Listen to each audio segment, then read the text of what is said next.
اگر تم اسے پانی میں تبدیل کر دو تو اس کے وزن جتنا سونا تمہارے قدموں میں رکھ دوں گا۔ وہ شراب تو پیتا ہوگا؟ نہیں، شراب اور ناچ گانے اور تفریح سے وہ اتنی ہی نفرت کرتا ہے جتنی ہر مسلمان خنزیر سے کرتا ہے۔ ناجی نے جواب دیا، میں نے سنا تھا کہ آپ کے پاس لڑکیوں کا ایک ایسا طلسمہ ہے جو نیل کی روانی کو روک لیتا ہے۔ کیا وہ طلسم بیکار ہو گیا؟ زکوئی نے پوچھا۔ میں نے بھی آزمایا نہیں، یہ کام تم کر سکتی ہو۔ میں صلاح الدین ایوبی کے عادتوں کے متعلق تمہیں بہت کچھ بتاؤں گا، ناجی نے کہا۔ کیا آپ اسے زہر دینا چاہتے ہیں؟ زکوئی نے پوچھا۔ ابھی نہیں، میری اس کے ساتھ کوئی دشمنی نہیں، میں صرف یہ چاہتا ہوں کہ وہ ایک بار کسی تم جیسی لڑکی کے جال میں پھنس جائے، پھر میں اسے اپنے پاس بٹھا کر شراب پلاؤں۔ اگر اسے قتل کرنا مقصود ہوتا تو میں یہ کام حشیشین سے نہایت آسانی سے کرا سکتا تھا، ناجی نے جواب دیا۔ یعنی آپ اس کے ساتھ دشمنی نہیں دوستی کرنا چاہتے ہیں؟ زکوئی نے کہا۔ اتنا برجستہ جملہ سن کر ناجی چند لمحے لڑکی کو دیکھتا رہا، وہ اس کی توقع سے زیادہ ذہین تھی۔ ہاں زکوئی، ناجی نے اس کے ملائم بالوں پر ہاتھ پھیر کر کہا، میں اس کے ساتھ دوستی کرنا چاہتا ہوں، ایسی دوستی کہ وہ میرا ہم نوالا اور ہم پیالہ بن جائے۔ آگے میں جانتا ہوں کہ مجھے اس سے کیا کام لینا ہے، ناجی نے کہا اور ذرا سوچ کر بولا، لیکن میں تمہیں یہ بھی بتا دینا ضروری سمجھتا ہوں کہ ایک جادو صلاح الدین ایوبی کے ہاتھ میں بھی ہے۔ اگر تمہارے حسن اور ناجو انداز پر اس کا جادو چل گیا تو میں تمہیں زندہ نہیں رہنے دوں گا۔ اگر تم نے مجھے دھوکہ دیا تو تم ایک دن سے زیادہ زندہ نہیں رہ سکو گی۔ صلاح الدین ایوبی تمہیں موت سے بچا نہیں سکے گا۔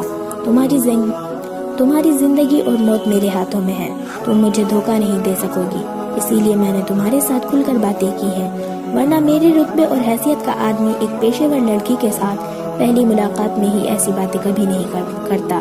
یہ آپ کو آنے والا وقت ہی بتائے گا کہ کون کس کو دھوکہ دیتا ہے، زکوئی نے کہا۔ مجھے یہ بتائیں کہ صلاح الدین ایوبی تک میری رسائی کس طرح ہوگی؟ میں اسے ایک جشن میں بلا رہا ہوں، اسے رات اپنے یہاں رکھوں گا اور تمہیں اس کے خوابگاہ میں داخل کروں گا۔ میں نے تمہیں اسی مقصد کے لیے بلایا ہے، ناجی نے کہا۔ آگے میں سنبھال لوں گی، زکوئی نے کہا۔ وہ رات گزر گئی، پھر اور کئی راتیں گزر گئی۔ صلاح الدین ایوبی انتظامی کاموں اور نئی فوج تیار کرنے میں اتنا مصروف رہا کہ ناجی کی دعوت قبول کرنے کا وقت نہ نکال سکا۔ علی بن سفیان نے اسے ناجی کے متعلق جو رپورٹ دی اس سے وہ پریشان ہو گیا۔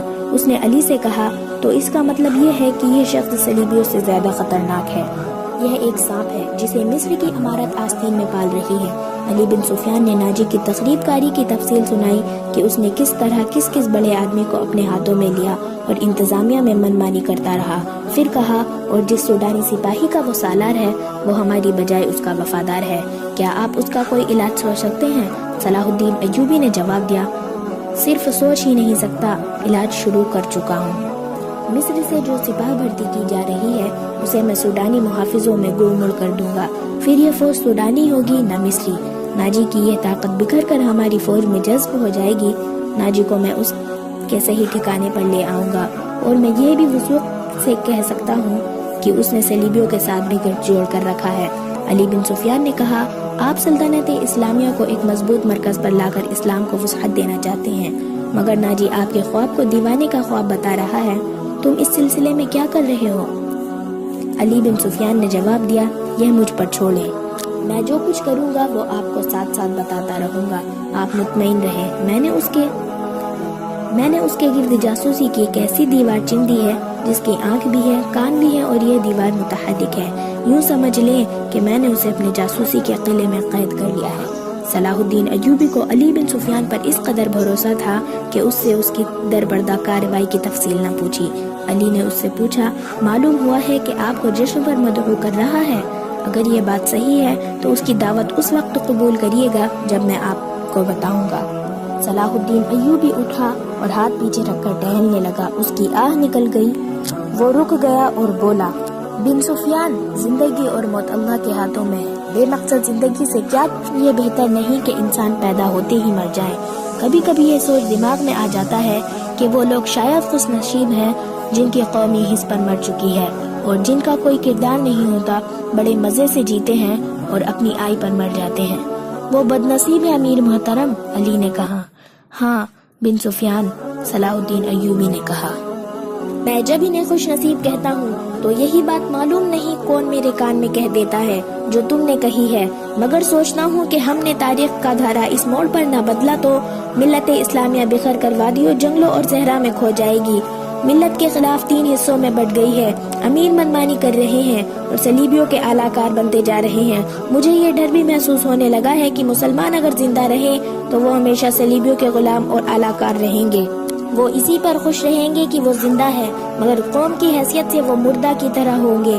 ذرا نقشہ دیکھو علی، آدھی صدی میں دیکھو ہماری سلطنت کا نقشہ کتنا سکڑ گیا ہے۔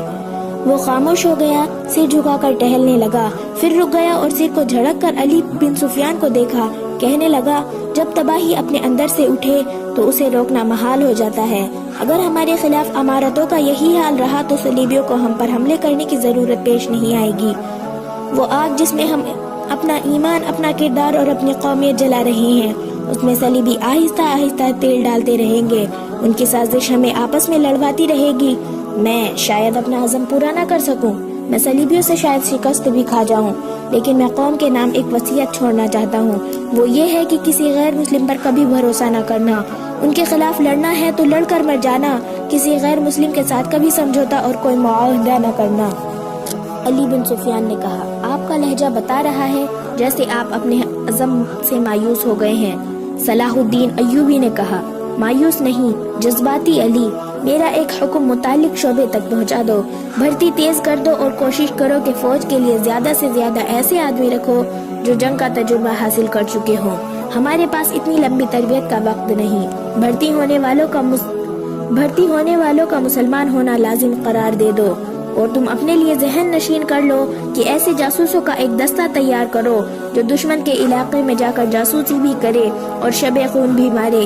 یہ جان بازوں کا دستہ ہوگا، انہیں خصوصی تربیت دو، ان میں یہ صفات پیدا کرو کہ اونٹ کی طرح زیادہ سے زیادہ عرصہ پیاس برداشت کر سکے، ان کی نظر عقاب کی طرح تیز ہو، ان کی صحرائی لومڑی کی مکاری ہو، اور وہ دشمن پر چیتے کی طرح جھپٹنے کی طرح مہارت، دلیری اور طاقت کے مالک ہوں، ان میں شراب، حشیش وغیرہ کی عادت نہ ہو، اور عورت کے لیے وہ برف کی طرح یک ہو۔ بھرتی تیز کرا دو علی بن سفیان، اور یاد رکھو میں ہجوم کا قائل نہیں، مجھے لڑنے والوں کی ضرورت ہے، چاہے تعداد تھوڑی ہو، ان میں قومی جذبہ ہو اور وہ میرے عزم کو سمجھتے ہوں، کسی کے دل میں یہ شبہ نہ ہو کہ اسے کیوں لڑایا جا رہا ہے۔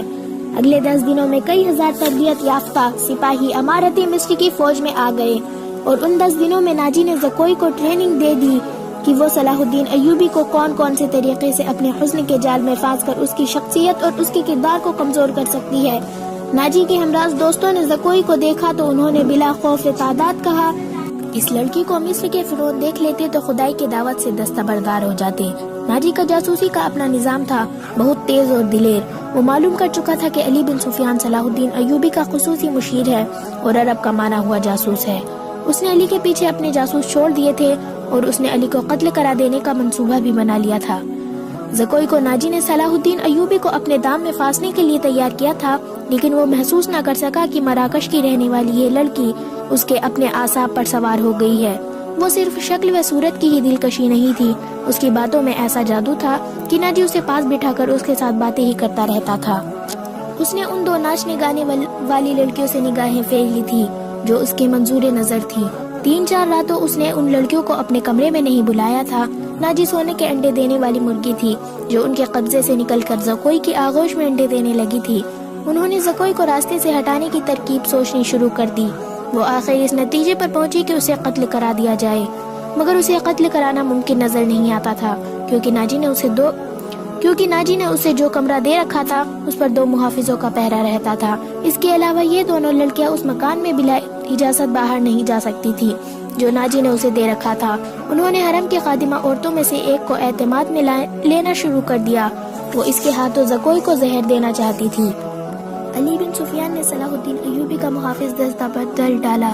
یہ سب امیر مصر وائسرائے کے پرانے باڈی گارڈ تھے، ان کی جگہ اس نے ان سپاہیوں میں سے باڈی گارڈز کا دستہ تیار کر دیا جو نئی بھرتی میں آئے تھے۔ یہ جان بازوں کا منتخب دستہ تھا جو سپاہ گری میں ابھی تک تھا، اور جذبے کے لحاظ سے اس کا ہر سپاہی مرد حور تھا۔ ناجی کو یہ تبدیلی بالکل پسند نہیں تھی، لیکن اس نے صلاح الدین ایوبی کے سامنے اس تبدیلی کی بے حد تعریف کی اور اس کے ساتھ ہی درخواست کی کہ صلاح الدین ایوبی اس کی دعوت قبول کرے۔ صلاح الدین ایوبی نے اسے جواب دیا کہ وہ ایک آدھے دن میں بتائے گا کہ وہ دعوت کب قبول کر سکے گا۔ اس نے جانے کے بعد صلاح الدین ایوبی نے علی بن سفیان سے مشورہ لیا کہ وہ دعوت پر کب جائے۔ علی نے اسے مشورہ دیا کہ اب وہ کسی بھی روز دعوت قبول کرے۔ دوسرے ہی دن صلاح الدین ایوبی نے ناجی کو بتایا کہ وہ کسی بھی رات دعوت پر آ سکتا ہے۔ ناجی نے 3 روز بعد ہی دعوت دی اور بتایا جشن زیادہ ہوگا اور یہ جشن شہر سے دور صحرا میں مشالوں کی روشنی میں منایا جائے گا۔ ناچ گانے کا انتظام ہوگا، باڈی گارڈز کے گھڑسوار اپنے کرتب دکھائیں گے، شمشیر زنی اور بغیر ہتھیاروں کی لڑائی کے مقابلے ہوں گے اور صلاح الدین ایوبی کو رات وہیں قائم کرایا جائے گا۔ رہائش کے لیے خیمے نصب ہوں گے۔ صلاح الدین ایوبی پروگرام کی تفصیل سنتا رہا۔ اس نے ناچ گانے پر بھی اعتراض نہ کیا۔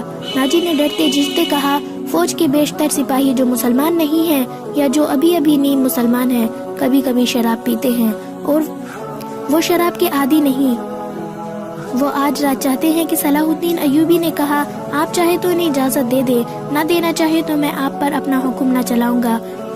صلاح الدین ایوبی نے کہا، امیر مصر کا اقبال بلند ہو۔ امیر مصر کا نے غلاموں کی طرف کہا، میں کون ہوتا ہوں اس کام کی اجازت دینے والا جس کو آپ سخت ناپسند کرتے ہیں۔ صلاح الدین ایوبی نے کہا، انہیں آج رات اجازت دے دے کہ جشن کی رات ہنگامہ آرائی اور بدکاری کے سوا سب کچھ کر سکتے ہیں۔ اگر شراب پی کر کسی نے ہلہ گلہ کیا تو اسے سخت سزا دی جائے گی۔ یہ خبر جب صلاح الدین ایوبی کے اسٹاف تک پہنچی کہ ناجی صلاح الدین ایوبی کے اعزاز میں جو جشن منا رہا ہے اس میں ناچ گانا ہوگا اور شراب بھی پی جائے گی اور صلاح الدین ایوبی نے اس جشن کی دعوت ان خرافات کے باوجود قبول کر لی ہے، تو سب حیرت سے ایک دوسرے کا منہ دیکھنے لگے۔ کسی نے کہا کہ ناجی جھوٹ بولتا ہے، وہ دوسروں پر اپنا رعب ڈالنا چاہتا ہے، اور کسی نے یہ رائے دی کہ ناجی کا جادو صلاح الدین ایوبی پر بھی چل گیا ہے۔ یہ شام ان سربراہوں کو پسند آئی جو ناجی کے ہم نوالا اور ہم پیالہ تھے۔ صلاح الدین ایوبی نے چارج لیتے ہی ان کے لیے عیش و عشرت، شراب نوشی اور بدکاری جرم قرار دے دی تھی۔ اس نے ایسا سخت ڈسپلین رائز کر دیا تھا کہ کسی کو پہلے کی طرح فرائض سے کوتاہی کی ضرورت نہیں ہوتی تھی۔ وہ اس پر خوش تھا کہ آج نئے امیر مصر نے کسی دعوت میں شراب اور رقص کی اجازت دے دی ہے تو کل پرسوں وہ خود بھی ان رنگینیوں کا رسیہ ہو جائے گا۔ صرف علی بن سفیان تھا جسے معلوم تھا کہ صلاح الدین ایوبی نے خرافہ کی اجازت کیوں دی ہے۔ جشن کی شام آئی، ایک تو چاندنی رات تھی۔ صحرا کو چاندنی اتنی شفاف ہوتی ہے کہ ریت کے ذرے بھی نظر آ جاتے ہیں۔ دوسرے ہزاروں مشالوں نے وہاں صحرے کی رات کے دن بنا دیا تھا۔ باڈی گارڈز کا ہجوم تھا جو ایک وسیع میدان کے گرد دیواروں کی طرح کھڑا تھا۔ ایک طرف صلاح الدین ایوبی کے بیٹھنے کے لیے جوگاؤ تکیہ رکھا گیا تھا، وہ کسی بڑے بادشاہ کا تخت معلوم ہوتا تھا۔ اس کے دائیں بائیں بڑے رتبے کے مہمانوں کی نشستیں تھیں۔ اس وسیع عریض ماشاگاہ سے تھوڑی دور مہمانوں کے لیے نہایت خوبصورت خیمے لگائے گئے تھے۔ ان سے ہٹ کر ایک بڑا خیمہ صلاح الدین ایوبی کے لیے نصب کیا گیا تھا جہاں اسے رات بسر کرنی تھی۔ علی بن سفیان نے سورج غروب ہونے سے پہلے وہاں جا کر اس خیمے کے چاروں طرف محافظ کھڑے کر دیے تھے۔ جب علی بن سفیان محافظ کھڑے کر رہا تھا، ناجی زکوئی کو آخری ہدایت دے رہا تھا۔ اس شام زکوئی کا حسن کچھ زیادہ ہی نکھر آیا تھا۔ اس کے جسم سے ایسے عطر کی بھینی بھی بو اٹھ رہی تھی جس میں سحر کا تاثر تھا۔ اس نے بال اڈیاں کندھوں پر پھیلا دیے تھے، سفید کندھوں پر سیاہی مائل بھورے بال زاہدوں کی نظروں کو گرفتار کرتے تھے۔ اس کا لباس اس قدر باریک تھا کہ اس کے جسم کے تمام نشست و فراز صاف نظر آتے تھے۔ اس کے ہونٹوں پر قدرتی تبسم اد کھلی کلی کی مانند تھا۔ ناجی نے اسے سر کے پاؤں تک دیکھا اور کہا، صلاح الدین ایوبی پر تمہارے جسمانی حسن کا شاید اثر نہ ہو، اپنی زبان استعمال کر وہ سبق بھولنا نہیں جو میں اتنے دنوں سے تمہیں پڑھاتا رہا ہوں، اور یہ بھی نہ بھولنا کہ اس کے پاس جا کر اس کی لونڈی نہ بن جانا، انجیر کا وہ پھول بن جانا جو درخت کی چوٹی پر نظر آتا ہے مگر درخت پر چڑھ کر دیکھو تو غائب ہو جاتا ہے۔ اسے اپنے قدموں میں بٹھا لینا، میں تمہیں یقین دلاتا ہوں کہ تم اس پتھر کو پانی میں تبدیل کر لو گی۔ اسی سرزمین میں قلوب ترا نے سینر جیسے مرد اہن کو اپنے حسن و جوانی کے پندھ لا کر مصر کی ریت میں بہا دیا تھا۔ قلوب ترا تم سے زیادہ خوبصورت نہیں تھی، میں نے تمہیں جو سبق دیا ہے وہ قلوب طرح کی چالیں تھی، عورت کی یہ چالیں کبھی ناکام نہیں ہو سکتی۔ زکوئی مسکرا رہی تھی اور بڑے غور سے سن رہی تھی۔ مصر کی ریت نے ایک اور قلوب طرح کو حسین ناگن کی طرح جنم دیا تھا۔ مصر کی تاریخ اپنے آپ کو دہرانے والی تھی۔ سورج غروب ہو گیا تو مشالیں جل اٹھی۔ صلاح الدین ایوبی گھوڑوں پر سوار آ گیا۔ اس کے دائیں بائیں آگے اور پیچھے اس کے ان محافظوں کے گھوڑے تھے جو علی بن سفیان نے منتخب کر رکھے تھے۔ اسی دستے میں سے اس نے اس محافظ شام سے پہلے یہی لا کر صلاح الدین ایوبی کے خیمے کے گرد کھڑے کر دیے تھے۔ سازوں نے دف کی آوازوں پر استقبال بجائی اور صحرا امیر صلاح الدین ایوبی زندہ باد کے نعروں سے گونجنے لگا۔ ناجی نے آگے بڑھ کر استقبال کیا اور کہا، آپ کے جانثار عظمت اسلام کے پاس با آپ کو بس و چشم خوش آمدید کہتے ہیں۔ ان کی بے تابیاں اور بے قراریاں دیکھیے، آپ کے اشارے پر کٹ مریں گے، اور خوش آمدید کے لیے اسے جتنے الفاظ۔ صلاح الدین ایوبی اپنی شاہانہ نشست پر بیٹھا، سر پر دوڑتے گھوڑوں کی ٹاپوں کی آواز سنائی دی۔ گھوڑے جب مشالوں کی روشنی میں آئے تو سب نے دیکھا کہ 4 گھوڑے دائیں سے اور 4 گھوڑے بائیں سے دوڑ آ رہے ہیں۔ ہر ایک پر ایک سوار تھا۔ ان کے پاس ہتھیار نہیں تھے، وہ ایک دوسرے کے آمنے سامنے آ رہے تھے۔ صاف نظر آ رہا تھا کہ وہ آپس میں ٹکرا جائیں گے۔ کسی کو معلوم نہیں تھا کہ وہ کیا کریں گے۔ وہ ایک دوسرے کے قریب آئے تو دونوں فرقے کے سوار رقابوں میں پاؤں جما کر کھڑے ہو گئے تھے۔ پھر انہوں نے لگام ایک ہاتھ میں کر لی اور دوسرے بازو پھیلا لیے۔ دونوں طرف کے گھوڑے آمنے سامنے آ گئے اور سواروں کی دونوں پارٹیاں ایک دوسرے سے الجھ گئیں۔ سواروں نے ایک دوسرے کو پکڑنے اور گھوڑے گرانے کی کوشش کی۔ جب گھوڑے آگے نکل گئے تو دوسرے جو گھوڑے سے گر پڑے تھے ریت پر قلا بازیاں کھا رہے تھے۔ ایک طرف کے ایک سوار نے دوسرے طرف کے دوسرے سوار کو ایک بازو میں جکڑ کر اس گھوڑے سے اٹھا لیا تھا اور اسے اپنے گھوڑے پر ڈال کر لے جا رہا تھا۔ ہجوم نے اس قدر شور برپا کیا کہ اپنی آوازیں اپنی آپ کو بھی سنائی نہیں دیتی تھی۔ یہ سوار اندھیرے میں غائب ہوئے تو دونوں طرف سے 4 اور گھوڑے آئے اور اسی طرح مقابلہ ہوا۔ اس طرح 8 مقابلے ہوئے اور اس کے بعد شتر سوار یعنی اونٹ سوار آئے۔ پھر گھوڑے سواروں اور شتر سواروں نے سواری کی بہت سی کرتب دکھائے۔ اس کے بعد تیز زنی اور بغیر ہتھیاروں کی لڑائی کے مقابلے ہوئے جن میں کئی ایک سپاہی زخمی ہو گئے۔ صلاح الدین ایوبی شجاعت اور بے خوفی کی ان مظاہروں کو مقابلے میں جذب ہو کر رہ گیا تھا۔ اسے ایسی ہی بہادر فوج کی ضرورت تھی۔ اس نے علی بن سفیان کے کان میں کہا، اگر اس فوج میں اسلامی جذبہ بھی ہوتا تو میں صرف اسی فوج کے صلیبیوں کو گھٹنوں پر بٹھا سکتا ہوں۔ علی بن سفیان نے وہی مشورہ دیا جو پہلے بھی دے چکا تھا۔ اس نے کہا، اگر ناجی سے کمان لے لی جائے تو جذبہ بھی پیدا ہو جائے گا، مگر صلاح الدین ایوبی ناجی جیسے ذہین اور تجربے کار سالار کو سبکدوش کرنے کے بجائے سدھار کر راہ حق پر لانا چاہتا تھا۔ وہ اس جشن میں اپنی آنکھوں یہی دیکھنے آیا تھا کہ یہ فوج کردار کے لحاظ سے کیسی ہے۔ اسے ناجی کی اس درخواست سے ہی مایوسی ہو گئی تھی کہ اس کے سپاہی اور کمانڈر شراب پینا چاہتے ہیں اور ناچ گانے بھی ہوں گے۔ صلاح الدین ایوبی نے اس کی درخواست اس وجہ سے منظور کی تھی کہ وہ دیکھنا چاہتا تھا کہ یہ لشکر کس حد تک عیش و عشرت میں ڈوبا ہوا ہے۔ بہادری، شہ سواری اور تیغ زنی وغیرہ کے مظاہروں اور مقابلوں میں تو یہ فوج عسکری اور جنگی معیار پر پوری اترتی تھی، مگر کھانے کا وقت آیا تو یہ فوج بدتمیزی، بلانوشوں اور ہنگامہ کرنے والے لوگوں کو بے قابو ہجوم بن گئی۔ کھانے کا انتظام وسیع میدان میں کیا گیا تھا۔ ایک طرف فوج کے کم و بیش 2000 آدمیوں کے لیے کھانا چنا گیا تھا اور ان سے ذرا دور صلاح الدین ایوبی اور دیگر بڑے مہمانوں کے کھانے کا انتظام تھا۔ دیگر لوازمات کا کوئی شمار نہ تھا اور سپاہیوں کے سامنے شراب کے چھوٹے چھوٹے مشکیزیں اور سرائیاں رکھ دی گئی تھی۔ سپاہی کھانے اور شراب پر ٹوٹ پڑے، گٹا گٹ شراب چڑھانے لگے اور مر کے آرائیاں ہونے لگی۔ صلاح الدین ایوبی یہ منظر دیکھ رہا تھا اور خاموش تھا۔ اس کے چہرے پر کوئی ایسا تاثر نہیں تھا جو یہ ظاہر کرتا کہ وہ کیا سوچ رہا ہے۔ اس نے ناجی سے صرف اتنا پوچھا، 50,000 فوج میں سے آپ نے یہ سپاہی دعوت کے لیے کس طرح منتخب کیے تھے؟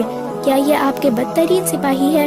ناجی نے غلامانہ لہجے میں کہا، نہیں امیر اعظم، یہ 2000 عسکری میرے بہترین آدمی ہیں۔ آپ نے ان کے مظاہرے دیکھے ہیں، ان کی بہادری دیکھی ہے۔ میدان جنگ میں یہ جس جان بازی کا مظاہرہ کریں گے وہ آپ کو حیران کر دے گا۔ آپ ان کی بدتمیزیوں کو نہ دیکھیں، یہ آپ کے اشارے پر جان قربان کر دیں گے۔ میں انہیں کبھی کبھی کھلی چھوٹ دے دیتا ہوں تاکہ مرنے سے پہلے دنیائی رنگ و بو سے پورا لطف اٹھا لے۔